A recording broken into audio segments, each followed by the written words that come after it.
আয় আল্লাহ আসরের নামাজের পরে মাওলায়ে কারীম আয় আল্লাহ একটি মাঠের মধ্যে খোলা আকাশের নিচে জমিনের উপরে আপনার শাহী দরবারে দুইখানা হাত তুলে ধরেছি।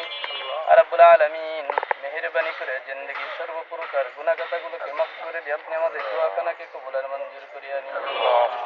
রব্বুল আলামিন আপনার কালামুল্লাহ শরীফ থেকে ছোট ছোট সূরাগুলি তেলাওয়াত করা হয়েছে। আয় আল্লাহ আপনার হাবিবের শানে দুরূদ আর সালাম প্রেরণ করা হয়েছে। রব্বুল আলামিন ভুল ত্রুটিগুলোকে মাফ করে দিয়ে আপনি কবুল আর মঞ্জুর করিয়া নিন। আয় আল্লাহ আমি আলেম উলামাকে সাথে নিয়ে মাওলায়ে কারীম যুবক ভাইয়ের আছে, মাসুম বাচ্চার আছে, দাড়ি কাটা মুরব্বী আছে। রব্বুল আলামিন জানি না কার দুইখানা হাত আপনার দরবারে কবুল হয়েছে।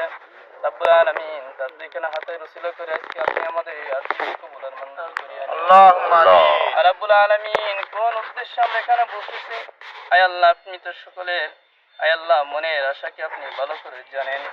আয় আল্লাহ আপনি মেহেরবানি করে হাদিস জিন্দেগির গুনাহগুলোকে আপনি মাফ করিয়া দিন। আয় আল্লাহ তাকে মাফ করে দিয়ে আপনি আপনার জান্নাতি বান্দা হিসেবে কবুল আর মঞ্জুর করিয়া নিন। আল্লাহ তার পরিবার পরিজন আত্মীয় স্বজনকে ধৈর্য ধারণ করার তৌফিক দান করুন। আয় আল্লাহ হাদি তো অর্থের জন্য মারা যায়নি মাওলায়ে কারীম, সে নিজের কোন স্বার্থকে হাসিল করার জন্য মারা যায়নি। আয় আল্লাহ ন্যায়ের পক্ষে কথা বলছে। আয় আল্লাহ সাধারণ মানুষের পক্ষে কথাগুলি বলার কারণে আয় আল্লাহ ষড়যন্ত্রকারীরা তাকে ষড়যন্ত্র করেছে। আয় আল্লাহ তার এই শহীদি মর্যাদাকে আপনি কবুল আর মঞ্জুর করিয়া দিন। রব্বুল আলামিন আমাদের সমাজের মধ্যে এমন হাদির ব্যবস্থা আপনি করিয়া দিন। আয় আল্লাহ যারা এমন হাদির মতো কথা বলে আয় আল্লাহ তাদের জন্য আপনি খাস রহমতের ব্যবস্থা। রব্বুল আলামিন এইখানে যারা আসছে আয় আল্লাহ জানি না কার মনের মধ্যে কোন কোন মাকসাদগুলি রয়েছে। রব্বুল আলামিন আয় আল্লাহ প্রত্যেকটা দিলকে আপনি হাদির দিলের মতো কবুল আর মঞ্জুর করিয়া দিন। আয় আল্লাহ আমি গুনাহগার রব্বুল আলামিন এখানে হাত উত্তোলন করেছি।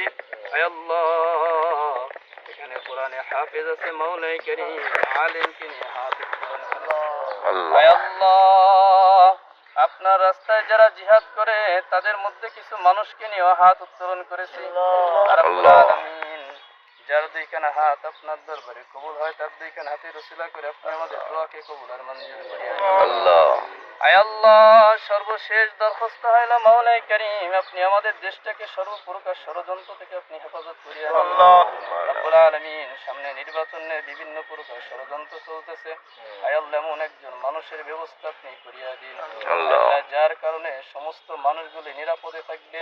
আয় আল্লাহ এমন মানুষকে আপনি আমাদের মধ্যে নির্বাচিতের ব্যবস্থা করিয়া দিন। সুবহান রাব্বিকা রাব্বিল ইজ্জাতি আম্মা ইয়াসিফুন ওয়া সালামুন আলাল মুরসালিন والحمد لله رب العالمين